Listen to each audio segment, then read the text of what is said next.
Hi everyone, it's Forsythia with CactiOnWhite and welcome to my channel. I've been away a few days because I'm in Texas. If you've watched the news, you know that we have been through hell and back as far as weather is concerned. It's been unprecedentedly cold here in the Dallas-Fort Worth area. We've had temperatures in the single digits, which we haven't had in over 30 years. So we've been hunkered down. You may have seen on the news, many Texans have experienced a loss of power over an extended period of days. We've had to, some areas resorted to boiling water. I personally have been fortunate. I did not lose power throughout the winter event that's underway. So I am blessed and thankful for that. For those that reached out and expressed concerns, thank you. I really appreciate it. I am doing fine. My family's doing fine. We're warm. I was able to keep my overwintering plants that are in the garage warm. Even through the cold, I was able to maintain about a 52 to 54 degree temperature. So they're seemingly doing okay. I do have plants planted out front, which I'll show you guys.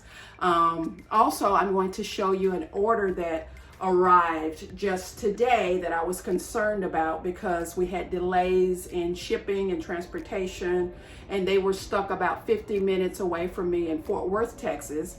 So I was concerned because they're houseplants. So if you're interested in seeing a quick tour of, and I mean super quick tour of my front garden, and also the plants that I got that arrived today, keep watching.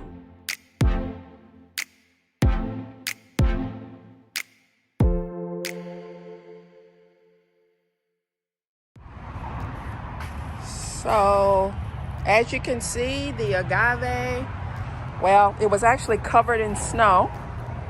It's thawing out now. You can see that's a agave as well that's covered. And that's another agave that's covered. The choyas look pretty. Actually, they look pretty good considering they've been in single digit temperatures. I think the agave will do fine. It's pretty hardy. And it's actually overwintered in the ground before, as well as these that are covered. Not at the temperature that we've experienced, but I'm hopeful that they will come back. My Hesper aloe looks quite fine. I have two of those, a smaller one here, or not there, but a smaller one here, and I think they will recover. But just wanted to show you guys. I haven't removed this. I'm hoping they're still standing up, so that's good. But you can see the choya here. Those are pretty hardy, so fingers crossed. There you go. There's some over there, and my other yucca there. You can see here, we're getting some sun. The first time in days. There's another Hesper aloe right there. So I'm hopeful that things will recover in the spring. We're supposed to warm up to 60s by midweek next week. I have a cup over the tip, and I wrapped it up with some burlap and cloth. So this leaf looks really good. So I actually think it's going to be fine. And as you can see, again, the Hesper aloes, the choya, I think they'll bounce back. This is the mystery here and here. But yeah, just wanted to take you guys outside and show you what's happening in my front succulent garden. So I hope you guys enjoyed the quick tour. I'm back indoors now. It's still really cold. We've risen though. We're in the 40s, and by next week, we should be, again, I think it's forecasted to be in the mid 60s by Tuesday or Wednesday. So I think my garden will fare well. I'm hopeful, fingers crossed. If you've ever dealt with a frozen cactus, you kind of treat it as if it were rotten. it's kind of the same process. So what I'll do is take a look at them. I don't have any small cacti in my front garden, but really what you do is, you know, you would want to really examine it, take something and softly poke to see if it's mushy or not. If it is, if you have, you know, it's giving in really easily and you can tell, or it's discolored, it's dark, that means it's starting to rot. So what you want to do is really cut back till you get to white tissue. As long as you see dark tissue, that's not good. So you want to cut until you get to clear, where the tissue is white, it's clean, there's no sign of decay or anything like that. And then you let it dry out. You might want to put a little cinnamon on top and let it dry in a cool place, and then repot it. So even if there's frost damage, there is a possibility to save a cacti or a succulent. It depends on the species, obviously. It depends on the degree of rot or decay, if you will, if you can save it or not. But that's the thing about cacti, especially. They're quite resilient. So there are often times where you can save a portion of a cactus that's rotting or has frozen. And a lot of the species are quite hardy, more than you think. The cholas that I have out front, they are pretty hardy. That particular agave is pretty hardy. It hasn't experienced temperatures as low as we've had, but as you can see, it looked pretty good, so I'm hopeful. Opuntias, most those that in that species are pretty hardy. So fingers crossed. And again, the things that I overwintered indoors or in the garage, if you will, I haven't examined them closely, but I know I've maintained a temperature overnight. And essentially I've ran that heater nonstop for probably all week for the last 4 to 5 days, at least 5 days. So they've had a warmer environment than they would. So they should be fine. They should be fine. So I'll give you guys an update on that. So I want to share with you the order that I received today that I was actually concerned about. It is from Costa Farms. There are 2 houseplants that I got. So I got an email from Costa Farms about a week and a half ago, inviting me to order directly from their online store, which is rare. As you may or may not know, Costa Farms is a distributor of plants within the U.S., one of the larger distributors of plants. So they send plants to our big box stores, the Walmarts, the Lowe's, the Home Depots of the world, probably grocery stores. So Costa Farms is a very large distributor, grower and distributor, commercial grower of plants. So I was happy to get that invitation. So I logged on. They give you a password. I logged on and I picked 2 plants. So it just happened to coincide with the winter event that we're experiencing. So I was a bit concerned. The plants were delayed. So I saw the FedEx truck about an hour ago when he pulled up. They were actually scheduled for, I think they had moved the date up. The delivery had been rescheduled probably 3 times. And the last time I checked, it was the 21st. It had moved to the 21st, which originally was supposed to be, I believe, the 16th or the 17th. So to see the FedEx truck, I was like, let me get down there. So before he could pull off, I had already pulled them off the front because it's still cold. And I don't know if they've been on a truck sitting, waiting in Fort Worth, cold, because they were in Fort Worth for a couple of days with the delivery being rescheduled. So I got the plants here. I've already unboxed them because I just couldn't wait. I needed to get them out of the box. The box wasn't really cold. Again, it only sat at my front door for like 2 seconds, if that. Well, at least 2 seconds. But so I pulled them in. The box wasn't cold. And they look pretty good. So I'm going to share those with you guys now. So the box was nicely packed. They were really packed well. I was pleased with the packing. Not a lot of dirt escapes. They had stakes in there to hold them straight up. So really pleased with the packing. They included a thank you note. So the plant is the Scindapsus trubii,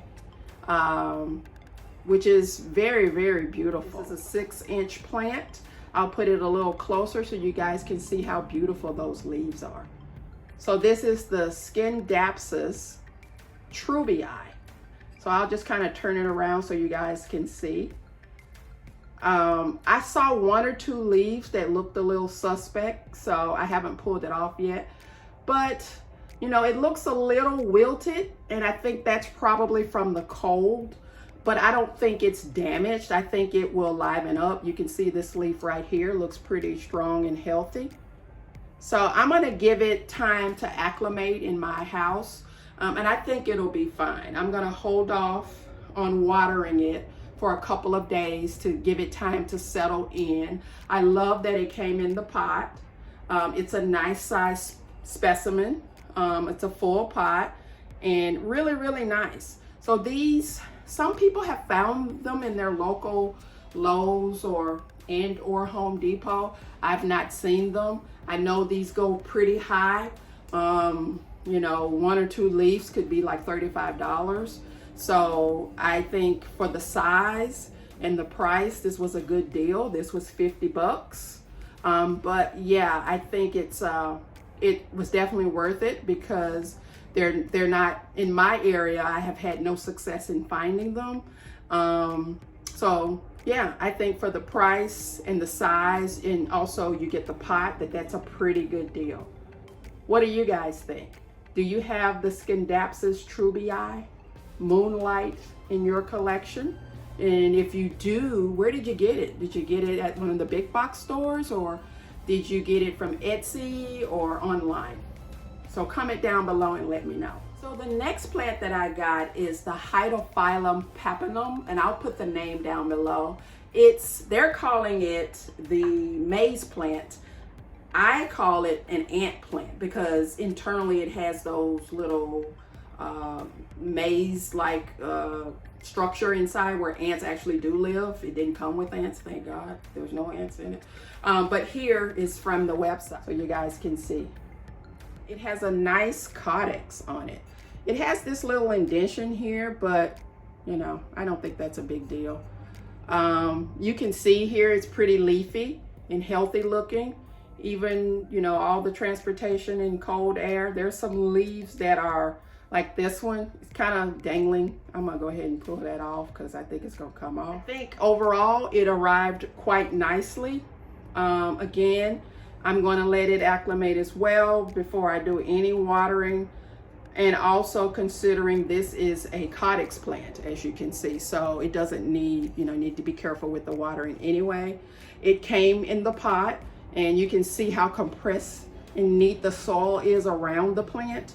And it had plastic over the top of this whole, and that was on both of the plants.